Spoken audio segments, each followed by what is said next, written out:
Bismillahirrahmanirrahim. Assalamu alaikum, everyone. This is CAIR on the Air, the Muslim Action Hour. My name is Robert McCaw. I'm CAIR's National Government Affairs Director. Today, I'm joined by co-host Afaf Nasher. She is the Executive Director at CAIR New York. How are you, sister?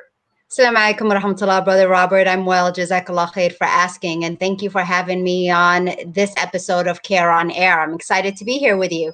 Yeah, I'm very excited. We have a real interesting program. First, we're going to do just a little PSA about the census. Its deadline's coming up. I know CAIR New York's working on that and all the other CAIR chapters out there. Hopefully everyone across the country. And then we're going to talk about this recent controversy with MSNBC host Joy Reid. I know that you had a part to play in trying to mediate or get an apology. So we'll hear more about that in a minute. Thank you, Robert. Really appreciate that. So why don't you tell us, I guess, in the beginning, since we are going to talk a bit about the census first, you know, what your work has entailed with regards to the census, and I know what we've been doing, so I can add on to that. But why don't we remind people about its importance? You know, the census is absolutely important. We have CAIR chapters in over 20 states mobilizing the community. We have to make sure that Muslims count in this U.S. census. We have a census every 10 years in the United States to count how many people live in our country. And that's people, not citizens, but everyone here.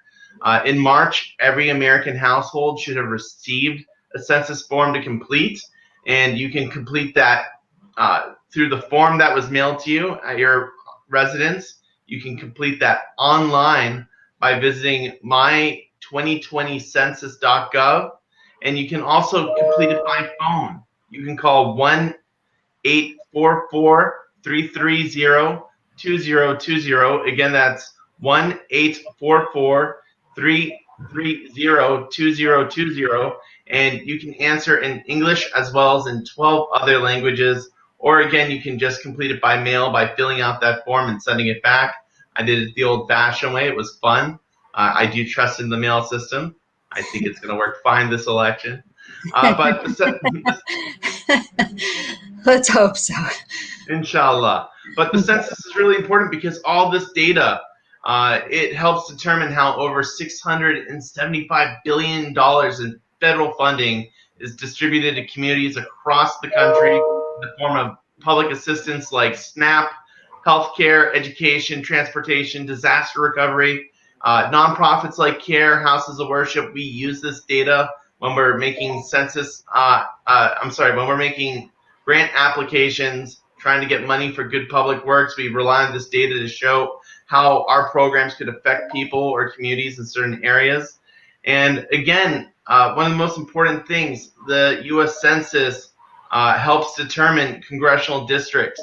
So if you feel like your representative doesn't really match the composition of your district, maybe that's because the lines of your district are old and don't reflect its current populations, and it's time to redraw that. And the census has a big role to play, and also in how many members of Congress and the House are assigned. So Robert, I want to remind people as well, I know that there was that big question in the beginning when the census citizenship question was being litigated because there are many who are afraid that this administration may use that information. Why don't we remind people about the outcome of that and why it's important for everyone, not just citizens, to fill it and to be confident in filling it and to be secure in filling it? Yes, that's a really great question. So just to remind everyone, there was a question on whether this census would ask a question about the participants' citizenship. This census is not asking about citizenship. The court ruling wasn't 100%, lock hard, where it said there couldn't be a future attempt in asking that question. But we at least know for this census that the Trump administration was denied in its current form the ability to ask people about citizenship. And also the firewall is still there.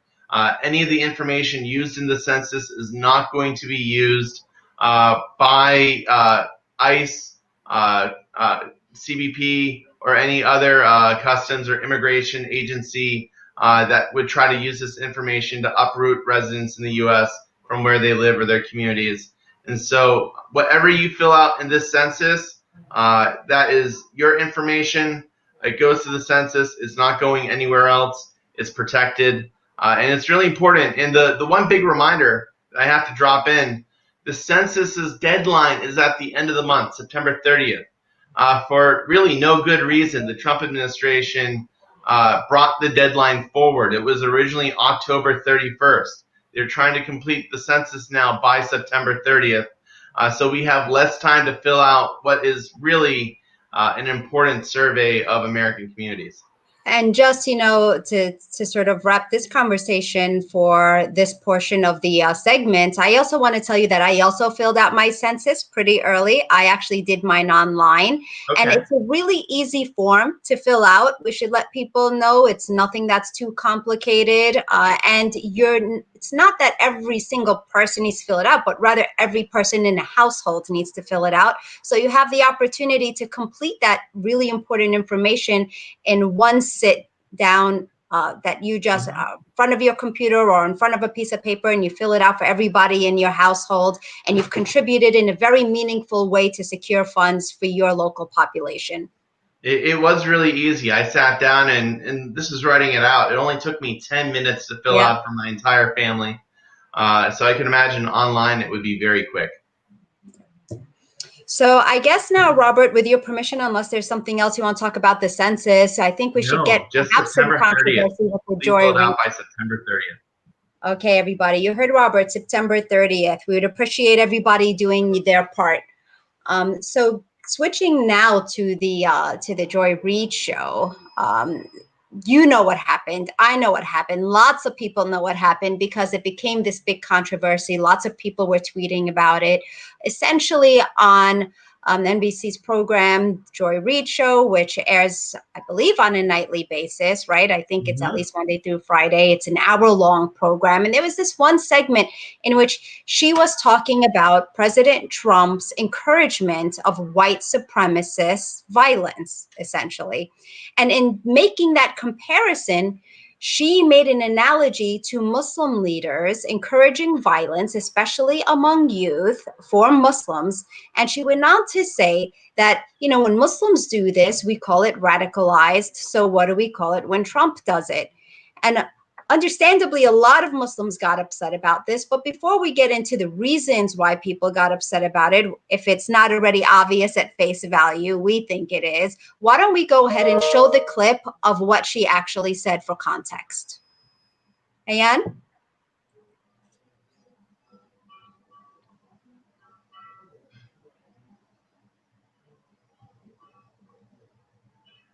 Just working on that audio.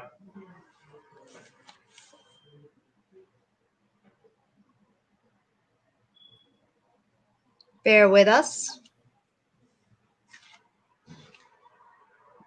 Looks like we're having as many technical difficulties as the readout. Okay, let's see if we can hear that.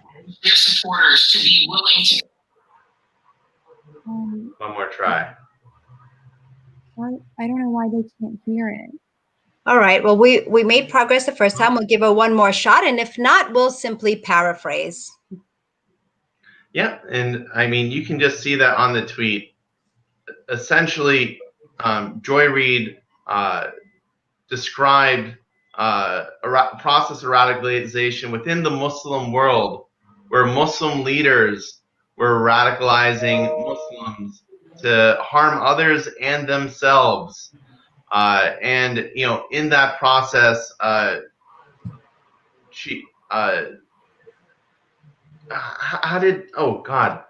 I'm trying to get to it. How did she characterize Muslims, the way Muslims are, or? Radicalized, right? She used the word radicalized. I mean, the Muslim community has been saying again and again that we're often seen through a security lens, and to directly link Muslim leaders and encouragement of violence to Muslims, and then to use us and as the shining example of radicalization is extremely problematic on so many fronts, Robert.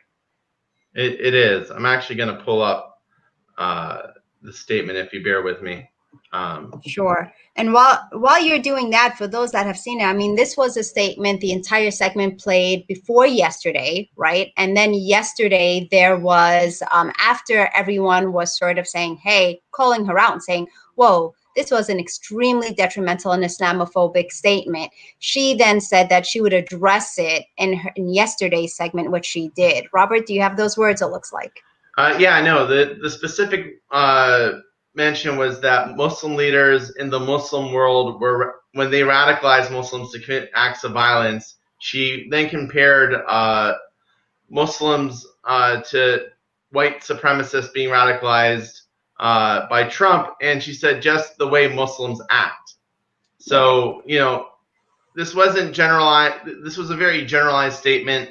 It was perceived by many, including CAIR, as having an Islamophobic bias in that, if she had just been talking about the way ISIS had radicalized people to commit acts of violence, I would still not like the analogy, but she generalized it to the Muslim world, Muslim leaders, in the way Muslims act.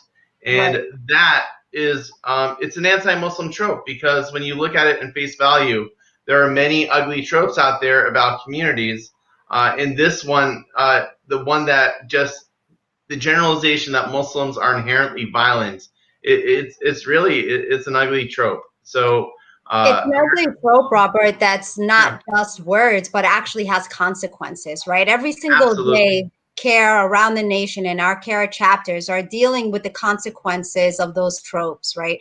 And fanning the flames and directly correlating Islam and Muslims with violence is part of what breeds the hatred and the racism that she ironically was supposed to be talking about in her segment with regards to white supremacists being encouraged to commit violence, right? And so, we see the other side of what that actually means. And we see how that plays out in terms of hate crimes. I know in New York, we just recently had 2 hate crimes, one in which a brother was very badly beaten up and is still recovering. And so we see the end consequence when people inflate Muslims and Islam with something that is violent and say that Muslims are essentially prone to radicalization. It only flames the fires of bigotry towards Muslims that we fight every single day. And what's worse, Robert, is that after she made those statements, there was a lot of outcry, like I've stated, and then she said she was going to then, in her next segment, which was yesterday, talk about what had been said, right? She would address it. And in that portion, CAIR had actually put in some effort to contact NBC. We did. And yes, and we were successful in doing so. And we spoke to executives there, and they were very sympathetic, empathetic. They understood. They understood the fact that words have very harmful effects. And we had a very good, productive discussion, as a matter of fact, in ways in which their broadcasting system can actually incorporate more diversity, including on the show. Right. And that, and in particular with Muslims and Islamophobia. So there was a productive conversation. But then when we actually went on to watch the show, I mean, the conversation was, of course, with NBC executives, and then the show comes on, and what we were hoping for was an apology. But if you watched the show last night, well, we certainly were dissatisfied because we did not get the direct apology that we believe we deserve. Definitely. Now, what was the focus of last night's show, and how was it trying to center Muslim voices or address the issue of Islamophobia then? Because an apology wasn't made. It was trying to, in a backwards way, own up to that a mistake was made. And to Reid's credit, she said that maybe she didn't characterize, or she mischaracterized what she said yesterday, but she didn't go so far as to apologize. So what did they do instead last night? So what she did in particular was 2 things. Number one, to the extent that a mistake was admitted, she essentially said, hey, look, perhaps I framed this in not the best of ways, in a less than artful manner, she said, right?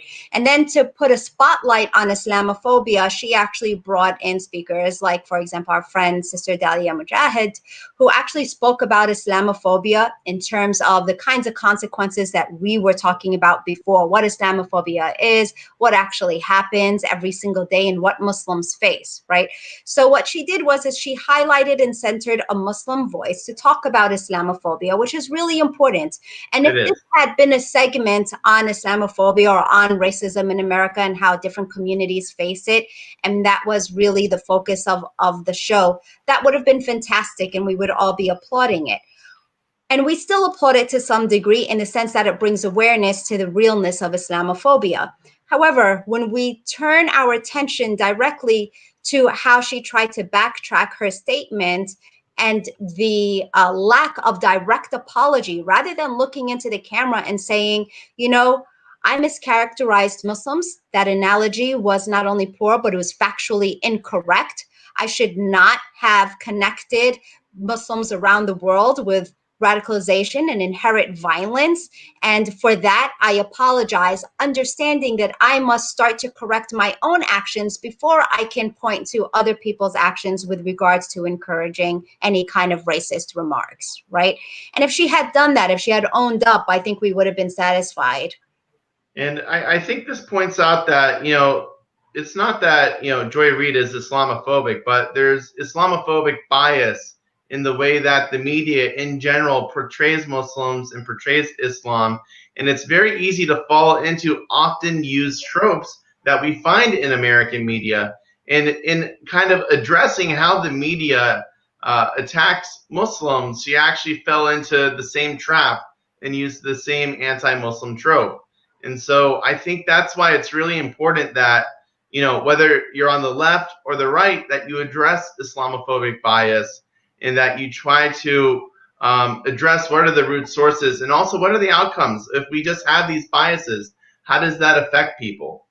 And also we know when we talk about the radicalization process, it's been well studied. There is actually no clear track for radicalization. There's no set pattern.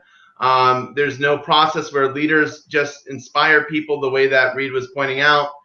When you do analysis of really not just attacks that came from people that were inspired by criminal violent groups like ISIS or Al Qaeda, you find even white supremacists that they are inspired in lots of ways. That most of these attacks are by lone wolves. There are people that identify to a community or an idea of a community that's not even necessarily there, in that they've been manipulated in such a way. But there's no one set profile for a person of a certain type of religion, ethnicity, nationality, socioeconomic background, educational background. And to say just generally that Muslim leaders in the Muslim world are inspiring Muslims, Falsely say that, and it's been said time and time again. And Robert, the thing that I think angers me a bit even more is that you have an awesome responsibility when you have a platform like hers. So when you are a journalist and you have reach of so many people, millions, you as a journalist have what the resources you need to make sure that what you are saying is factually accurate. And it's exactly what you had said with regards to the casualness of the remark itself, right? I mean, it was just it didn't, there was nothing to actually sort of cross, I guess, her mind or that of her producers to say, oh, did we just hear what everybody else, we all heard it like, whoa, what was that was just said? But it was just said with such casualness as if it was just a given. And that's what we're sort of facing. And the counter narrative that Muslims really need to champion with regards to shattering that kind of false narrative that we keep hearing about our community time and time again. And I will say, Robert, I don't know the woman personally, but I will say that in comments since the initial remark on her show, there have been those who have actually pointed out to other Islamophobic comments that were made by Miss Reid even prior to her joining NBC. So I know in one comment, for example, there was something about Islam and Muslims not necessarily being compatible with Western ideals, right? And she blogged that she agreed with the sentiments of that article. Yes. That's right. And that also then begs the question, really towards NBC on who are you giving a platform to? Perhaps there needs to be a deeper investigation, just knowing the immense responsibility that they have as journalists and the reach that they have to not advance racism and not to give platforms to people who perhaps need to first be trained on biases that they may carry on their own. I think it's always important to address the views of all your employees, which is what we do in America to make sure that we're having a multicultural workforce where we can all work together and respect each other's differences. I want to just pivot for a second. Trump somehow offended by Reid's statements, saying it's Islamophobic. Well, you know what? If Trump's on our side, I know something else that's very Islamophobic. A number of his appointments and the Muslim ban. He actually criticized Reid for insinuating that Muslim leaders in the Muslim world and Muslim countries radicalized their people, in that, had she been a Republican host, she'd been kicked out, but he called for her firing. Now, we're not calling for that, but I just want to point out the hypocrisy that everything Trump said about Reid's statements can be applied directly to the Muslim ban. So, seeing that comment just made me like flabbergasted. I'm like, whoa, what is going on here? I felt like I was in the Twilight Zone, if anybody remembers that show, right? I've never seen Ilhan Omar, Rashida Tlaib, CAIR, and Trump on the same page. It was really interesting.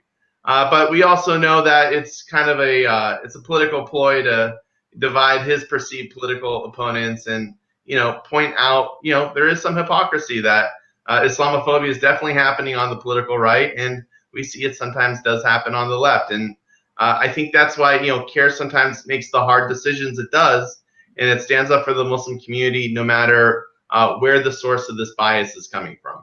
So our job and our main focus is to counter Islamophobia wherever it's found, and that includes in the media, and that's something that we have done time and time again, and something we'll continue to do. Most definitely. And, with that, what's your takeaway from this? How are we moving forward? Well, for one thing, we'll continue talks as far as CAIR is concerned and CAIR New York's efforts. We put in a joint effort towards contacting NBC, and we really hope to continue that dialogue and to make good on some of the things that were said during that conversation, to hopefully not act retroactively, but hopefully proactively, right? We want to avoid scenarios like this again, right? And then I guess my final remarks as well is just like, this particular show was deemed as something that's progressive normally and that is more leftist, although I hate using all these terms, right? But having said that, it's a reminder to ourselves as well, at least for myself, I'll speak now just for myself, to make sure that with all this hypocrisy that we saw, that we also examine our own attitudes and what comes out of our mouth, for example, and make sure that we are living lives that are as free from hypocrisy as possible, right? And so that we are on a good moral standing between ourselves and our Creator and our families and our fellow brethren, inshallah, and so that we can stand for what's right and to counter things when we know that we have a clean conscience and we're doing everything we can internally and externally. Well, with that, I want to thank you for coming on to the program. It's really important, again, everyone, that we complete the census by September 30th. And it's important that we stand up for the Muslim community, and that, and I do want to make one point in closing, that it wasn't just CAIR, it was CAIR, it was Muslim advocates, it was MPAC, it was Empower, it was Engage, it was our elected Muslim officials in Congress. We all stood up and we identified a bias and we called it out and we worked on it. And this is what the Muslim community always needs to do. I'm proud that the Muslim community, after so many years, can get on the page so quickly. That is in part just due to how easy it is to communicate now. Alhamdulillah. But this is what I want to see from the Muslim community going forward. As well as all those individuals who created the noise on social media too. There were a lot of individuals and journalists who went on, and guess what? NBC knows that. They're tracking this, right? So let's make sure that we call things out the way that we need to as individuals and as organizations. Well, thank you. It was a pleasure having you on the show again. This is CAIR on the Air, the Muslim Action Hour. We're on every Tuesday and Thursday at 3 p.m. Eastern Time. Please tune into our program next week. It will be on another riveting issue. So thank you, and assalamu alaikum. Salam